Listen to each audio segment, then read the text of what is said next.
साथियों, आज जब हम बीते दशकों की तरफ मुड़कर देखते हैं तो हमारा अनुभव क्या कह रहा है। हमने यहां शांता जी को, धूमल जी को अपनी जिंदगी खपाते देखा है। उनके मुख्यमंत्री काल के वो दिन थे जब हिमाचल के लिए, हर छोटी चीज के लिए,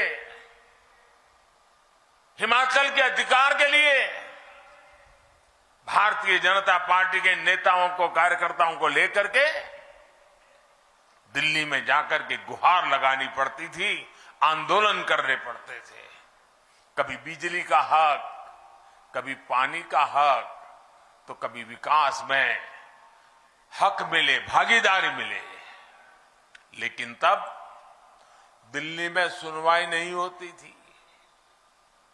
हिमाचल की मांगे, हिमाचल की फाइलें भटकती रहती थी। इसलिए चंबा जैसे प्राकृतिक, सांस्कृतिक और आस्था के इतने समृद्ध क्षेत्र विकास की दौड़ में पीछे रह गए। 75 साल बाद मुझे एक एस्पिरेशनल डिस्ट्रिक्ट के रूप में उस पर स्पेशल ध्यान केंद्रित करना पड़ा, क्योंकि मैं इसके सामर्थ्य से परिचित था। दोस्तों,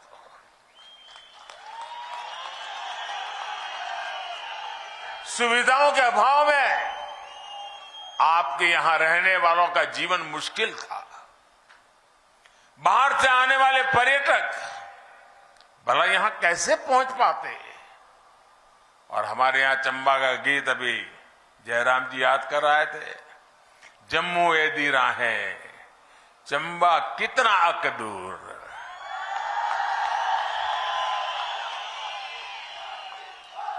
ये उस स्थिति को बताने के लिए काफी है। यानी यहां आने की उत्सुकता तो बहुत थी, लेकिन यहां पहुंचना इतना आसान नहीं था।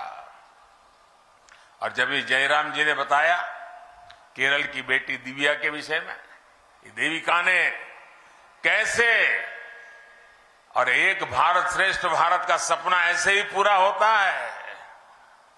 चंबा का लोकगीत केरल की धरती पर जिस बच्ची ने कभी हिमाचल नहीं देखा, कभी जिसने हिंदी भाषा से नाता नहीं रहा, वो बच्ची पूरे मनोयोग से जब चंबा के गीत गाती हो तो चंबा का सामर्थ्य कितना है उसका हमें सबूत मिल जाता है। दोस्तों, और मैं चंबा का आभारी हूं कि उन्होंने बेटी देविका की इतनी तारीफ की, इतनी वाहवाही की कि पूरे देश में एक भारत श्रेष्ठ भारत का मैसेज चला गया।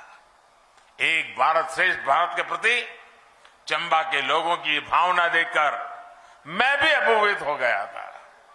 साथियों, आज हिमाचल के पास डबल इंजन की सरकार की ताकत है। इस डबल इंजन की ताकत ने हिमाचल के विकास को डबल तेजी से आगे बढ़ाया है।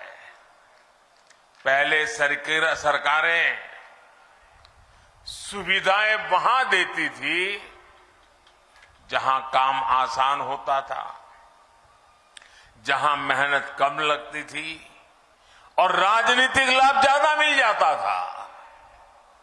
इसलिए जो दुर्गम क्षेत्र हैं, जनजातीय क्षेत्र हैं, वहां सुविधाएं सबसे अंत में पहुंचती थी, जबकि सबसे ज्यादा जरूरत तो इन्हीं क्षेत्रों को थी।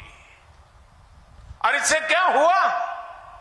सड़क हो, बिजली हो, पानी हो, ऐसी हर सुविधा के लिए पहाड़ी क्षेत्रों, जनजातीय क्षेत्रों का नंबर सबसे अंत में आता था।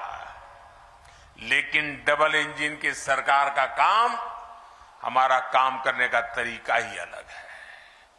हमारी प्राथमिकताएं हैं लोगों के जीवन को आसान बनाना। इसलिए हम जनजातीय क्षेत्रों, पहाड़ी क्षेत्रों पर सबसे अधिक बल दे रहे हैं। साथियों, पहले पहाड़ों में गैस कनेक्शन गिने चुने लोगों के पास ही होता था। मुझे याद है हमारे धूमल जी जब मुख्यमंत्री थे तो घरों में बिजली का चूल्हा कैसे पहुंचाऊं, इसलिए रात भर सोचते रहते थे, योजनाएं बनाते थे। उन समस्याओं का समाधान हमने आकर के कर दिया दोस्तों, लेकिन डबल इंजन की सरकार ने इसे घर घर पहुंचा दिया। पानी के नल जिनको घरों में होते थे उनके लिए तो ये माना जाता था कि बड़े रहीशी लोग होंगे, इनकी राजनीतिक पहुंच होगी, पैसे भी बहुत होंगे, इसलिए घर तक नल आया है, वो जमाना था। लेकिन आज देखिए, हर घर जल अभियान के तहत हिमाचल में सबसे पहले चंबा, लाहौल स्पीति और किन्नौर में ही 100% नल से जल कवरेज हुआ है। इन्हीं जिलों के लिए पहले की सरकारें कहती थी कि दुर्गम है, इसलिए विकास नहीं हो पाता। ये सिर्फ पानी पहुंचाया, बहनों को सुविधा मिली, इतने तक सीमित नहीं है, बल्कि शुद्ध पेयजल से नवजात बच्चों का जीवन भी बच रहा है। इसी प्रकार गर्भवती बहनें हो या छोटे छोटे बच्चे, इनके टीकाकरण के लिए कितनी मुश्किलें पहले होती थी, आज गांव के स्वास्थ्य केंद्र में ही हर प्रकार के टीके उपलब्ध है। आशा और आंगनवाड़ी से जुड़ी बहनें घर घर जाकर सुविधाएं दे रही है। गर्भवती माताओं को मातृ वंदना योजना के तहत हजारों रुपए दिए जा रहे हैं। आज आयुष्मान भारत योजना के तहत 5 लाख रुपए का मुफ्त इलाज मिल रहा है। इस योजना के सबसे बड़े लाभार्थी भी वही लोग हैं जो कभी अस्पताल तक नहीं जा पाते थे। और हमारी माताएं